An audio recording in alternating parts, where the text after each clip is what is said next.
বুধু চ্যানেলে সবাইকে স্বাগত। আবার নতুন একটা ভিডিও নিয়ে চলে এলাম। সবজিটা কাটা হয়ে গেছে, ওটার ফ্লিপটা নেওয়া হয়নি। এবার আমি মশলাটা করে নেব। সিলভারটা ভালো করে ধুয়ে সর্ষেটা বেটে নিলাম প্রথমে। তোমরা সবাই দেখতে থাকো। আমার সর্ষে বাটা হয়ে গেছে। এবারে আমি পেঁয়াজটা ভালো করে কুড়ে নেব। পেঁয়াজটা ভালো করে কুটতে হবে।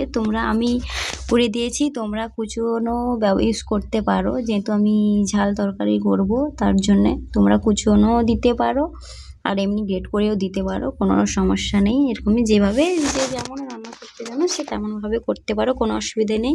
পেঁয়াজটা যেভাবে দেবে সেভাবেই হবে। তো আমি এইভাবে সবগুলো পেঁয়াজকে গ্রেট করে নেব। তো আমার প্রায় সবগুলো পেঁয়াজ গ্রেট করা শেষ। এবারে গ্যাসটা জ্বালিয়ে নিচ্ছি। এবারে কড়াইটা চাপিয়ে দিলাম, তেল গরম হয়ে গেছে কড়াইতে। এবারে পেঁয়াজ ফোড়ন সব কিছু এবারে এক এক করে সব মশলা দিয়ে দেবো। পেঁয়াজটা একটু হতে থাকবে, তারপরে কাঁচা লঙ্কা 4টা দিয়ে দিয়েছি। তারপরে একে একে সব মশলা আমি দিতে থাকবো, দেখতে থাকো তোমরা সবাই।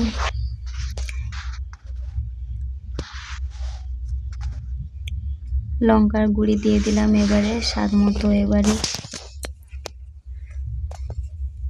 লঙ্কার গুঁড়ি দিয়ে এবারে একটু নাড়াচাড়া করবো, ভালো করে নাড়াচাড়া করে নিলাম আমি। এবারে হলুদের গুঁড়ি দিলাম, স্বাদ মতন লবণ, টমেটো দিয়ে সব কিছু ভালো করে একটু নেড়ে ছেড়ে নেব।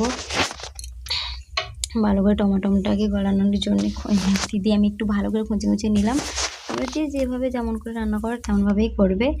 তারপর টমেটোটা যাতে ভালোভাবে গলে যায় আমি একটু পরিমাণ মতো একটু হালকা করে জল দেব। তার জন্য একটু জলটা নিয়ে নেব। আমি জলটা নিয়ে নিয়েছি। এবার একটু কম পরিমাণ মতো একটু হালকা করে জল দিলাম, যাতে এটা টমেটোটা যাতে গলে মশলাটা গ্রেভিটা যাতে ভালো হয়, গাঢ় হয় যেতে, তার জন্য জলটা হালকা করে আমি দিলাম। জলটা ভালো করে দিয়ে এবারে কিছুক্ষণ নাড়তে থাকবো যতক্ষণ না মশলা থেকে তেল ছাড়ে।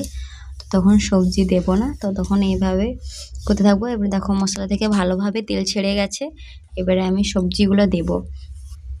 আলু আর সজনে ডাঁটা কেটে রেখেছিলাম, ওগুলোকে আমি হালকা ভাপে নিয়েছিলাম।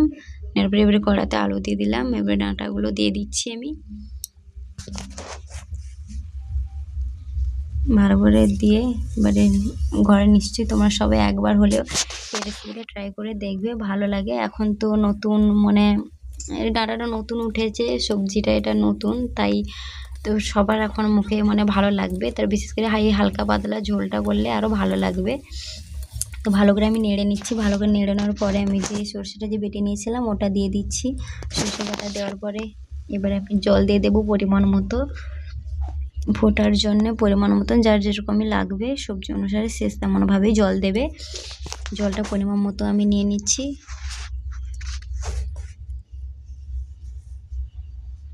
জলটা দেওয়া এবারে আমার কমপ্লিট হয়ে গেছে। এবারে ভালো করে আমি নাড়াচাড়া করে আবারও ভালো করে 10 মিনিটের জন্য আমি ছেড়ে দেব ভালো করে ফুটতে।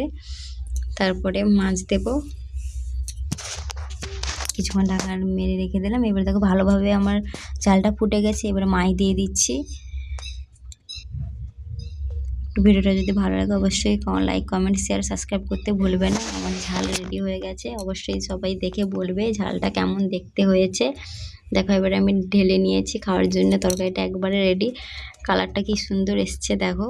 তোমাদের যদি ভালো লেগে থাকে অবশ্যই লাইক কমেন্ট শেয়ার সাবস্ক্রাইব করতে ভুলবে না। আমি গাঁয়ের বধূ চ্যানেল থেকে সুস্না দাস বলছি সবাইকে।